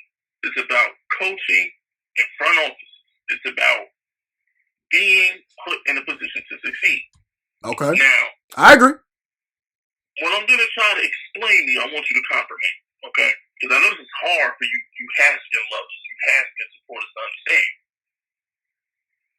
played for the Ravens, if he got drafted to the Cowboys, if he played for the Giants, if he played for any organization with some common damn sense, I wouldn't believe in Haskins, but I'd give him a chance because his infrastructure. What you don't understand is the Redskins have Dan Snyder as an owner, and there will be chaos around this kid for the entirety of his career. He won't make it out of his rookie contract because guess what? If you don't produce a one season in Washington, you're probably going to get replaced. There is no patience in Washington. He's on his third head coach. This head coach don't even support him. He's only there because the owner wants him to be there. Because if it was up to Ron Rivera, he probably would have replaced him in the draft. But it wasn't up to Ron Rivera. It was Dan Snyder. That's number 2. Number 3, and more importantly, this kid looks horrible. You Redskins supporters are hanging on a game and a half. Wait. But before you go on, I just want to say this. I'm not a Redskins fan. So those of you that don't follow this thing, if you're seeing this video for the first time, I'm not a Redskins fan. Dwayne Haskins supporters. Good. All right, you Dwayne Haskins truthers out there. Y'all hanging on to a game and a half. This dude had a good quarter against the Giants. And that was it. Would have threw 5 touchdowns on y'all had he stayed healthy in the game, but go ahead. You don't know that? I do know that because I'm a guy that sees in the future, Fisk, but go ahead. Listen, leave a fortune telling to me. You stay in the present. All right, leave traveling back and forth through time to Big Fisk. All right, understand something. If Dwayne Haskins had a body of work in his rookie year, like Daniel Jones did, and then he got hurt that game, I'll give you benefit of the doubt. But he was garbage. He looked like a bum versus the Vikings. He looked like a bum the first game versus the Giants. He took a selfie instead of taking a victory knee, the final play of the game versus the Lions. He's bad, bro. He's bad. The front office knows it. The coaching staff knows it, but they spent the 15th pick on him, so they're going to give him one more year. When this kid gets benched for Kyle Allen sometime in the middle of the season, Kyle Allen won't start games next year? Nope, he ain't going to sniff the field. He ain't going to sniff the field. Yeah, all right. But to talk about some things, to point out some things you talked about, I will admit this. At first, when Dwayne Haskins was looking, really bad early on, because he actually did kind of look bad early on. I'm not going to even sugarcoat it. I was like, man, this kid might not have a chance. But then, nope. I saw a guy get better and better every single game. I don't understand why there's some reports about he's a lazy player. His work ethic is terrible. I think that, honestly, it's fool's gold. I watched Haskins play every game. He got better at something every single game, whether it be reading defenses, processing things faster, making better throws in the tight windows, throwing with touch and accuracy a lot better. I think that Haskins just needed a little bit of time to, get his feet wet in the NFL because, like I said, he played 1 year of college football. Now, we've seen Kyler Murray play pretty well, with 1 year of college football. We saw Cam Newton ball out only playing 1 year of college football. So, we've seen some players, that have played for 1 season in college as far as just starting and shine, okay? Now, that may not be Haskins, but again, I think that given some time, he's going to be all right. And I will admit that the ownership thing, that's a fair point. Daniel Snyder is not the best owner in the world, but is Daniel Snyder turning the corner? I mean, he fired Bruce Allen finally. He got a whole new medical staff. And Ron Rivera, he said he wants to coach the Redskins. And I was shocked because I said, there's no way they're going to get a good head coach for this guy. And they got Ron Rivera. So Ron Rivera, to a certain extent, has bought in my opinion. And listen, Ron Rivera has said that they were not going to draft Tua. They never thought about drafting Tua. And after the Detroit Lions game, where Dwayne Haskins won the game, I admit the selfie was a bad look. I ain't going to lie to you. But after he won that game, he said that, yeah, I'm kind of sold on this guy. I think there's something right there. And I think that Ron Rivera is behind this guy. I just don't buy this whole thing. And honestly, like I said, you guys are sweeping the Redskins next year, man. That elite defensive line with Chase Young, with Montez Sweat, with Deron Payne.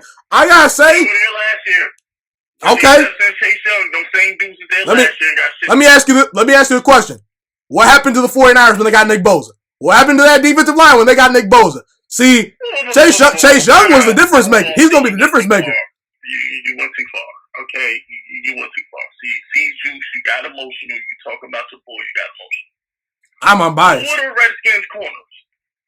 Who are their corners? Who are they? Kendall Fuller, Ronald Darby. Gosh. who's been a number one quarterback in the past. Really? They added someone else. I forget who else they added, but I forget who else they added. But those are the two that come to my mind.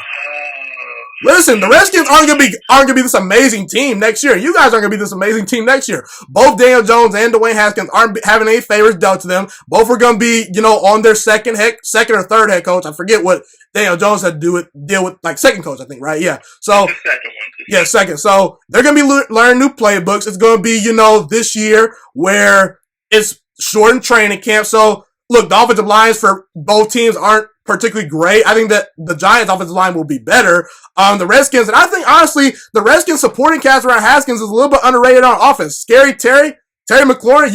You've talked about Terry McLaurin. It's rare Fisk Vegas praises a Redskin because he's a Giants fan, but you've said constantly Terry McLaurin's a stud. Am I correct?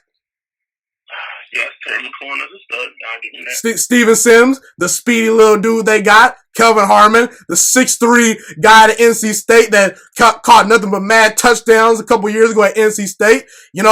I like what they got in Antonio Gandy Golden. Yeah, I think that's his name. Yeah, Gandy Golden. He was a pretty good wide receiver. You actually wanted the Giants to draft Gandy Golden. The Redskins got him. So now Dwayne Haskins got some legit weapons. That Antonio Gibson dude is similar to that Paris Campbell dude he had at Ohio State, where he just, got the ball in his hands. He made things happen. I like what the Redskins are doing, man. I think that Ron Rivera is going to turn that team into a contender. Why do you digress, man? You got to give it up, Fisk, man. And this whole narrative about the Redskins being so bad. Listen, they got 3 rings, okay? In the last 8 years, what have the Giants done outside of winning that Super Bowl? Nothing. What have they done, Fisk? What have they done? You got one playoff appearance versus Aaron Rodgers, got blown out. You know why I'm laughing? Why you laughing? Why you laughing? I'm laughing because for a guy who's a Packer fan, you're a Packer fan. Yep, I am a Packers fan. I find it funny how you're defending the Redskins and you're in a division with the Lions. Okay. You of all people should know that certain franchises just ain't never going to do right. But the Lions have 0 rings, and they don't have Ron Rivera. They got Matt Patricia. Yeah, but the Redskins you weren't even born the last time the Redskins got a ring, Juice. Okay, but Ron Rivera's been to a Super Bowl, okay? He's been to a Super Bowl recently. Is Cam Newton walking through that door?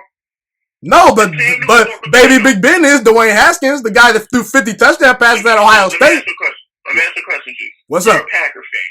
I am a Packers fan, You're a yes. Packer fan. Yep. There's not a damn thing the Lions can do that can convince you that they won't fuck up. There's not a thing the Lions can do. Personally, I think the Lions are a decent team next year. I think that they were an okay team when Stafford was playing last year, but I think That one question. I'm just adding context to my answer. I'm just adding context to my answer. I think the Lions are not going to be as good as people think next year. They're going to disappoint once again. I agree. There you go. That's the Redskins. You can give them 4 wins, 5 wins, whatever. They were the number 2 pick in the 2019 and the 2020. And y'all were number 4. What have y'all done? Yeah, that's fine. But at the end of the day, the difference between the Giants and the Redskins is this. The Redskins, okay, how do I say this? The Redskins went out and spent money. They went and got Landon Collins. You know what I'm saying? They went and got Adrian Peterson, all this other stuff. They actually wanted to win it last year. Probably. The Giants, we knew we was going to suck. I mean, when you got Case Keenum as your... The Redskins had intentions on winning. When you go out and spend that much money in free agency... That's 2 players. You have intentions of winning. When you have Case Keenum as your quarterback, you have no expectations. Case Keenum is your quarterback, no expectations. Because outside of Minnesota, he's done nothing. What's up? Jay Gruden was... Here's the thing. The Redskins fans, let me tell you how they think, Juice. Let me tell you how they think. All right, man. Redskins fans thought because of last year, because remember, not last year, you know what I'm trying to say. The year Alex Smith got hurt, which was 2 years ago, right? Yep. They were number 1 in the division. They were like 6-2 or something like that before Alex Smith got hurt, right? Yep. They went, spent money in free agency, brought everybody back, and said Case Keenum can do the same thing as Alex Smith. Did they not? They thought that. That's probably their thinking. Did the Redskins not think they was gonna win that division last year because before Alex Smith got hurt, they was balling? Their front office probably thought it, but I didn't think it because I thought the Eagles were pretty good last year. I know you didn't think it, but what I'm trying to tell you. I'm trying to give you the mind frame of a Redskins fan. The Redskins legit thought they could win the division last year because they thought the only reason they didn't win it the year before was because of Alex Fisk got hurt. That's why they went and spent money on Born Case Keenum. They spent money on Collins. They spent money on Keenum. They were trying to win last year. My Giants, we traded Odell. We weren't trying to win. We traded Jack Rabbit. We traded Odell. And guess what? The damn team. And guess what? You still didn't get Chase Young. You still didn't get Chase Young. We got Andrew Thomas though. Oh, yeah. Chase Young ain't scared of that dude. He not scared of that dude. Bro, did you not see the video floating on Twitter? Like 5 years ago? Like 5 years ago when it happened. Did it not happen? Yeah, it happened, but that's not the present day right now. That boy is a grown man right now. Because last time, I can't remember the last time Andrew Thomas gave up a sack in the SEC. That is very true. Playing in the Big Ten, dominating them Big Ten offensive lines, doing it against the Big Ten offensive lines are pretty good. You know, Wisconsin, all them people, they're pretty good. Yeah, they not Bama. They ain't Georgia. They not all these good. They not the studs. They not them good teams. Well, if you think about it, Chase Young, what about Montez Sweat? Who gonna block him? What about Deron Payne? What about Ioannidis? What about Henderson? Hey, man. Chase Young there. Listen, when you get a player like Chase Young, that's gonna turn that franchise around. And he gets his hands on Ron Rivera gets his hands on him. Ron Rivera, a defensive mind. Oh my God! And listen, your boy Daniel Jones. Listen, your boy Daniel Jones gotta get better for me to be more convinced about him. I know he had a great season and whatnot, but Haskins' playing style is more conducive to winning than Daniel Jones, in my opinion. Because Daniel Jones, that dude's pocket awareness is terrible. This dude be mad fumbling. You know, hey, hold on, time out. You have constantly said that Daniel Jones. You literally said it, you know, a couple hours ago on this thing when we've been talking. There's no in between with Daniel Jones. Either he's gonna be really, really good or really, really bad. Okay, when is the last time you saw Daniel Jones take that check down? You said he does not take what the defense gives him. You literally have said this constantly on your videos. Daniel Jones he's a batter in the batter's box that's just swinging. You know, he needs some control. You know what I'm saying? And again, he had 3 years at Duke where he started. He was coached by Dave Cutcliffe. He was prepared for the NFL. And I admit, I underrated Daniel Jones. But as far as the potential that he has, no Dwayne Haskins potential, no Kyler Murray potential right there. Those two are going to be the best quarterbacks from this draft. And I haven't seen enough from Drew Lock, but the way the Broncos have built up their team, Drew Lock might end up being better than Daniel Jones. Just saying.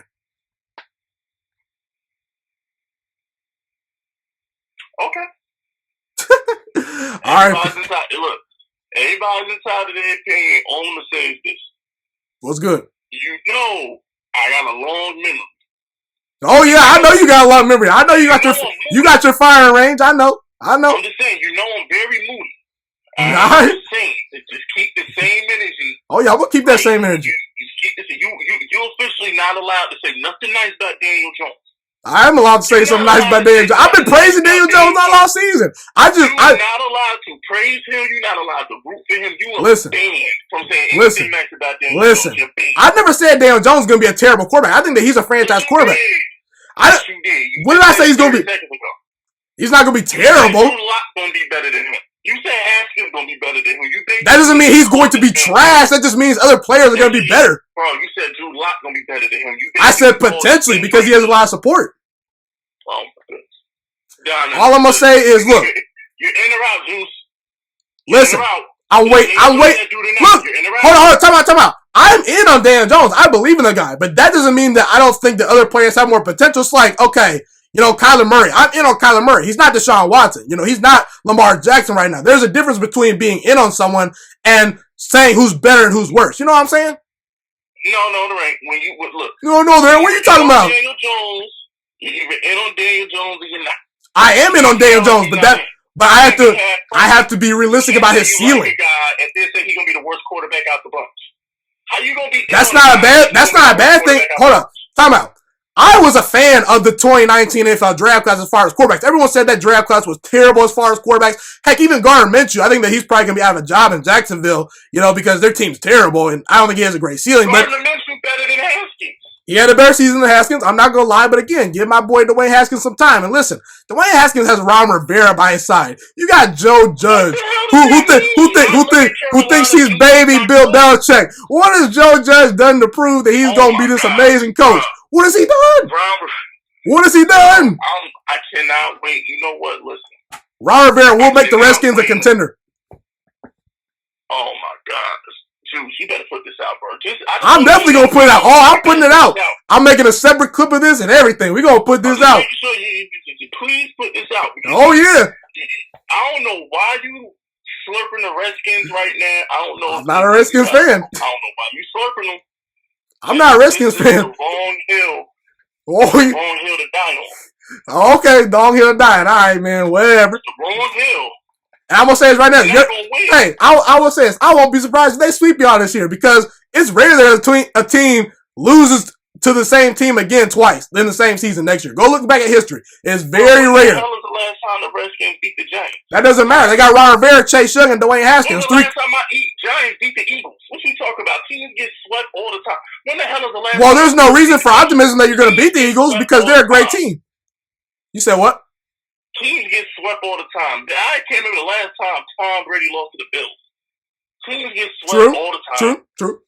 The Bills are on the rise. I think they're going to be a little bit better. You know what I'm saying? But either way, listen, I'm not bashing Daniel Jones. I think that, listen, what else do you want me to tell you? He's accurate. He's mobile. He's a franchise quarterback. I just don't think in a couple years he's going to be better than Dwayne Haskins, who threw 50 touchdown passes at Ohio State. And when he actually got a real head coach and real support last year, the guy had the best pass rating in the league behind Drew Brees the last couple games. All right, that's all I'm going to say. That was versus the Packers. That was versus the Eagles, 2 playoff teams. And that was versus your sorry Giants. And listen, the Giants. I'm too hungry. I'm way too hungry as a team to argue that at the end of the day. All I'm going to say is this. All right, what you guys say? Final thoughts. All I'm going to say is this. What's up? When a year from now, 2 years from now, you're going to look back on this. Okay. And you might slap yourself. Maybe. I'm willing to take the bait. Before you slap yourself, what you got to do is so it don't hurt as much. You got to kind of cup your hand. So oh boy. The palm so the bottom of your palm kind of grip the bottom of your chin and take the sting out. So if you just open palm it, and you get it too close to your forehead, you're going to get the brunt of the slap. Hey, I appreciate you looking out, Bow. Bottom of the jaw, yeah, you know what I'm saying? Make sure the palm of your hand connect with the bottom of the jaw. It won't hurt as much. Hey, man, Fisk. You won't get that.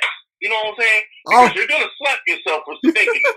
With Dwayne Haskins is a backup in Detroit somewhere, and Ron Rivera's fired talking on ESPN 2 years from now, you're going to look back and you're going to say, why did I put faith in a Daniel Snyder team? It's the equivalent of saying the Knicks are going to be good. There's change coming. There's change coming. There's just certain lessons you got to learn on your own, and I'm going to let you learn this lesson the hard way, bro.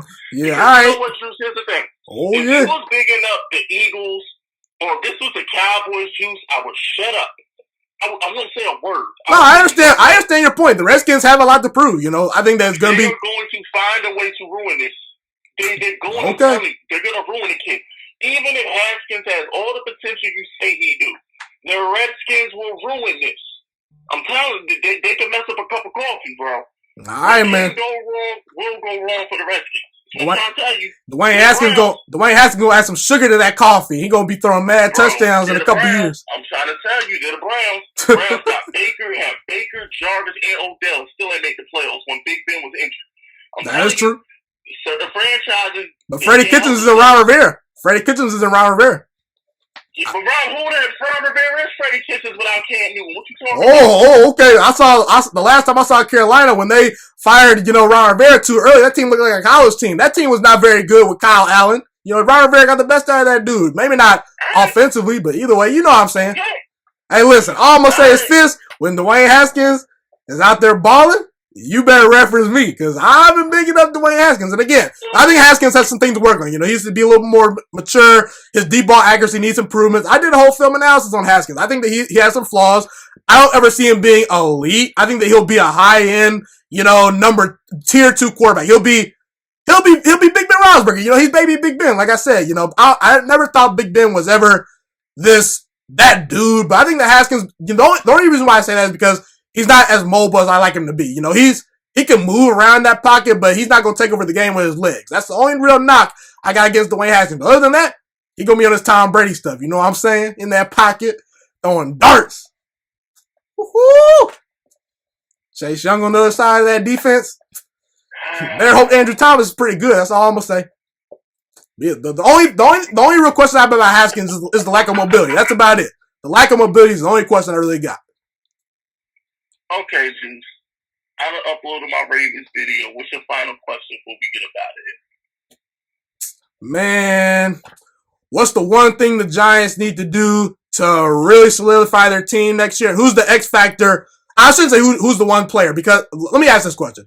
Who's the X factor for the Giants heading into next year in order for them to have the season you think they can have, which is an 8-win season, potentially a 10-win season?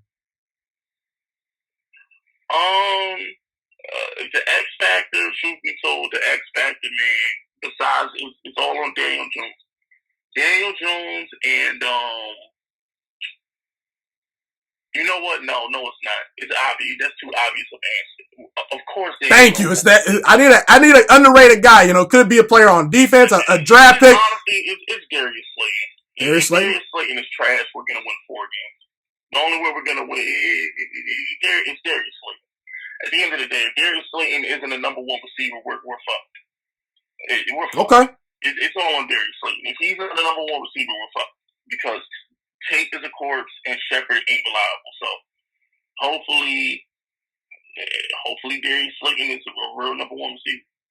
I agree. I think that Golden Tate is past his prime, and I think that Sterling Shepard is talented but very unreliable. And, it's not like he's an elite guy. And Evan Ingram, he's kind of made of glass. He's a little bit inconsistent. So I think that Darius Slayton definitely needs to ball out for Daniel Jones this upcoming year. All right, man, Fisk, I appreciate you. I'm going to let you go. I'm going to put this out. I think the people will rock with it. You know what I'm saying? Be sure to sub up my man Fisk Vegas. Just type in Fisk Vegas to YouTube. He's got a YouTube channel where he talks about his opinions on sports, NBA, NFL, all that good stuff. He's also got a podcast. He does some things with the entertainers, some, Giants, YouTubers. So be sure to check him out on podcasting platforms. Just type in Fisk Vegas. You'll find him. And also check out his gaming channel, Fisk Vegas Gaming. He will clap you. He's going to find you if you don't subscribe to his gaming channel. He will find you. He will find you.